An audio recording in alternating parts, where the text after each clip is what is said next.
Hello everyone, welcome back to our channel series kitchen. ఇక్కడ మేము పొదిలి నుంచి హైదరాబాద్కి మా జర్నీ స్టార్ట్ చేస్తున్నాం. ఫస్ట్ మీలో మా ఊరు ఎంతమందికి తెలుసో కామెంట్ చేయండి. ఇది మా స్ట్రీట్. వీళ్ళు మా ఫ్రెండ్స్ అండ్ ఫ్యామిలీ. మాకు సెండ్ ఆఫ్ ఇవ్వడానికి వచ్చారు. నాది మా వారిది ఇద్దరిది పొదిలే కాబట్టి మాకు పొదిలి అనేది ఒక ఫేవరెట్ ప్లేస్ అని చెప్పొచ్చు. పాప హైదరాబాద్లో డెలివరీ అయిన తర్వాత 11th డే నేను పొదిలికి వచ్చానమాట, అమ్మ వాళ్ళ ఇంటికి. నేను వచ్చి ఆల్మోస్ట్ 1 year 2 months అయితే అవుతుంది. పాప ఫస్ట్ బర్త్డే కూడా ఇక్కడే అయిపోయింది. ఇలా లాంగ్ జర్నీస్ చేసేటప్పుడు నేనైతే కంపల్సరీ శాస్త్రీ బామ్ క్యారీ చేస్తాను. ఈ అలవాటు మీలో ఎంతమందికి ఉందో నాకు చెప్పండి. 1 year పాటు మా ఊరిలో ఉన్నప్పటికీ బయలుదేరడం కొంచెం డల్గానే అయితే స్టార్ట్ అయ్యాము. నేనే కాదు, నాతో పాటు మా వారు కూడా ఇంతే. ఎంతైనా మన ఊరు నుంచి వదిలి వస్తుంటే బాధ ఉంటుంది కదండి. కానీ మా పాప మాత్రం ఇక్కడ మంచి హ్యాపీ మూడ్లో ఉంది, నన్ను ఎక్కడికో తీసుకెళ్తున్నారు అని. కానీ తనకి ఈవినింగ్ అయితే తెలుస్తుంది పాపం ఎక్కడికి తెచ్చాము అనేది. ఇక్కడ మీకు ఒక ఇన్సిడెంట్ చెప్పాలి. 2020 కోవిడ్ టైంలో కూడా మేము హైదరాబాద్లోనే ఉండేవాళ్ళం. అప్పుడు మా వారికి వర్క్ ఫ్రమ్ హోమ్ ఉండేది. నేను కొత్తగా స్టార్ట్ అయిన హాస్పిటల్లో జాయిన్ అయ్యాను. కోవిడ్ వచ్చిందని అది క్లోజ్ చేశారనమాట. ఎలాగో ఇంట్లోనే ఉంటున్నాం కదా, ఇంటికి వెళ్దామని చెప్పి కోవిడ్ పాస్ తీసుకొని మేము బైక్ మీద హైదరాబాద్ టు నెల్లూరు మార్నింగ్ 6కి స్టార్ట్ అయితే ఇంటికి వెళ్ళేసరికి నైట్ 9:30 అయిందండి. అప్పుడు రోడ్డు మీద ఎవరు ఉండేవాళ్ళు కాదు, కనీసం లైట్స్ కూడా ఉండేవి కాదనమాట. భయపడుతూ వెళ్ళాము. అది మా లైఫ్లో మేము చేసిన అడ్వెంచరస్ జర్నీ అని చెప్పొచ్చు. ఇక్కడ మేము ఆంధ్ర తెలంగాణ బార్డర్ దగ్గరికి అయితే వచ్చాము, దాచేపల్లి. మా పాప మంచిగా నిద్రపోతుంది. ఎలాగో లంచ్ టైం అయిందని చెప్పి ఇక్కడ ఖలీల్ డాబా దగ్గరికి అయితే వచ్చాము తిందామని.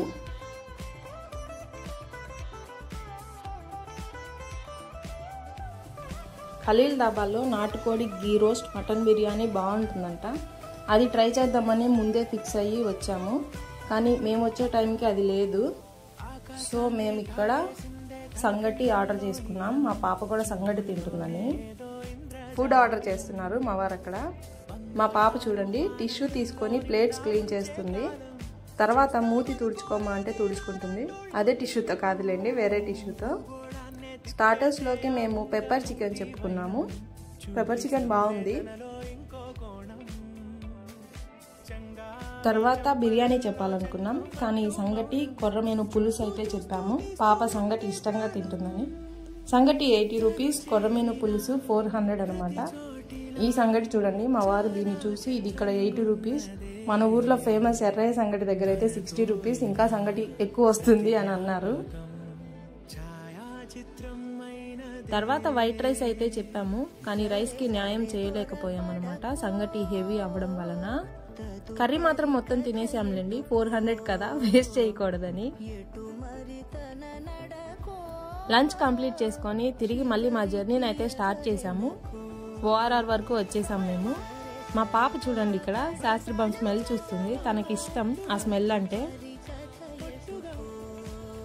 రామోజీ ఫిలిం సిటీ వరకు అయితే వచ్చేసాము. మీలో ఎవరైనా రామోజీ ఫిలిం సిటీకి వెళ్ళారా? నేనైతే ఇంకా వెళ్ళలేదు. సో ఫైనలీ ఆఫ్టర్ 14 months తర్వాత నేనైతే హైదరాబాద్కి వచ్చేసాను. ఇప్పుడు మా ఇల్లు వస్తుంది చూడండి. ఇదే మా ఇల్లు. మా ఇంట్లోకి వచ్చే ధైర్యం అయితే చేయకండి, కుక్ ఉంటుంది. ఇంటికి అయితే వచ్చేసాము. ఇప్పుడు లగేజ్ మోసుకెళ్ళడం పెద్ద పని. 4th floor వరకు వెళ్ళాలి మేము. లిఫ్ట్ 3rd floor వరకే ఉంటుంది. ఇదిగోండి వచ్చేసింది మా మ్యాక్స్. ఓనర్స్ కుక్ అనమాట, ఎప్పుడు వదిలేసే ఉంటుంది. దీని ఒక్క అరుపు చాలు మనం కిలోమీటర్ పరిగెత్తాలంటే. ఫైనలీ మేము తీసుకొచ్చిన లగేజ్ ఇది. ఇదంతా ఇప్పుడు తీసుకెళ్ళాలి పై వరకు.